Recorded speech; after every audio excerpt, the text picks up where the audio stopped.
to an organization called the Major City Chiefs Association. It's composed of the largest policing organizations in North America. And they would never have the organization meetings in Canada because most of the agencies are American. Americans love their guns, and they are not crossing the border because of complications. However, there are about 6 or 8 agencies from Canada that go down there, and obviously Toronto is the 4th largest municipal police agency in North America, so I would go. And I would go from my police chief's hat and as a citizen, and I'd walk through these major cities. And I would walk with great glee because in my heart of hearts, I kept saying, you know what? We're the 4th largest in the continent, but we're safer and we're cleaner.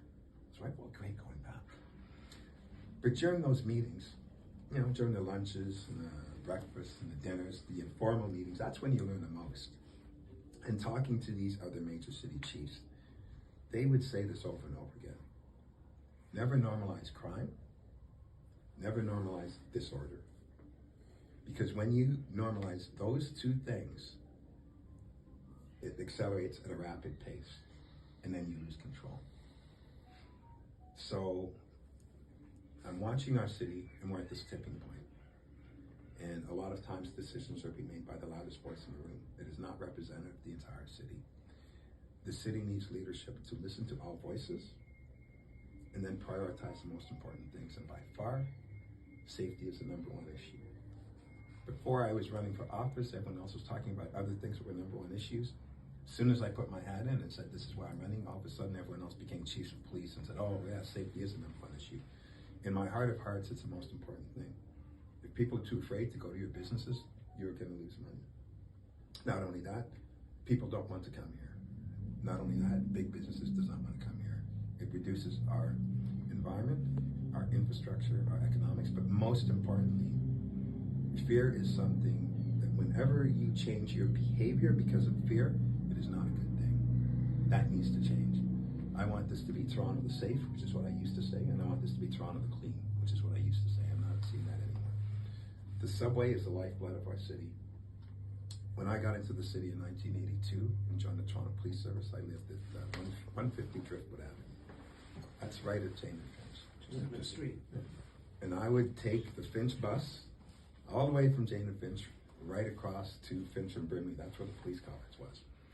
And I would do that for days. And then about the second week, one of my colleagues saw me after class walking up the front towards the bus. He's going, where are you going? I said, I'm going home.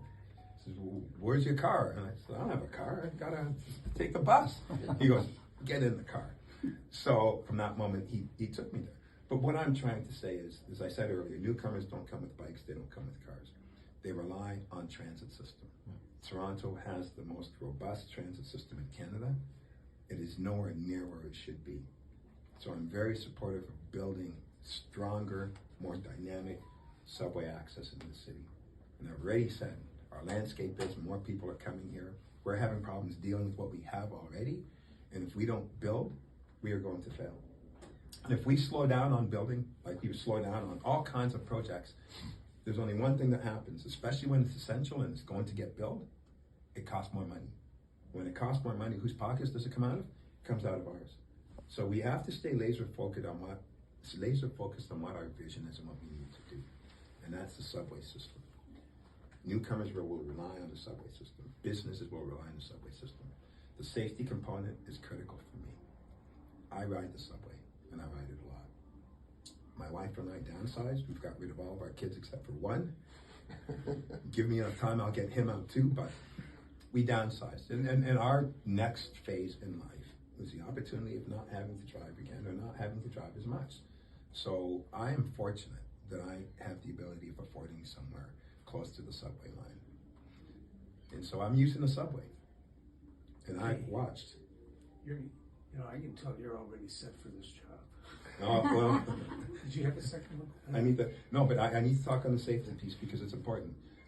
I have watched it disintegrate. If you look on the subways when you go, there are no more advertising. So where 5 advertisements used to be, there's one and it's put in the middle to make it look like there's more. So even the businesses are going, we're not putting money into it because nobody's there.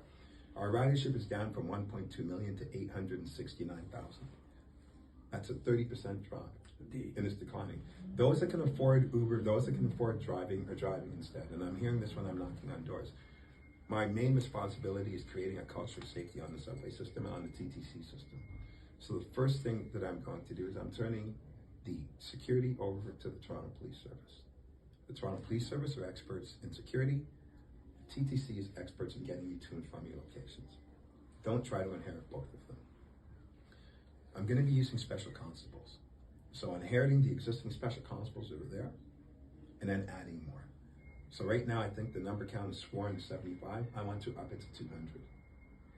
And the reason why I want to do that is for a couple of reasons. Number one, we can't forget that the Eglinton line is going to be running soon. That is going to be a massive infrastructure change. I want to make sure that everyone is in a state of readiness so that safety starts on day one when that opens up. It's not that we respond to it, it won't be there because we're going to have the resources trained and ready to go to get on that so that people are going to feel secure in that. But with the existing, all my years, I rarely see a special constable.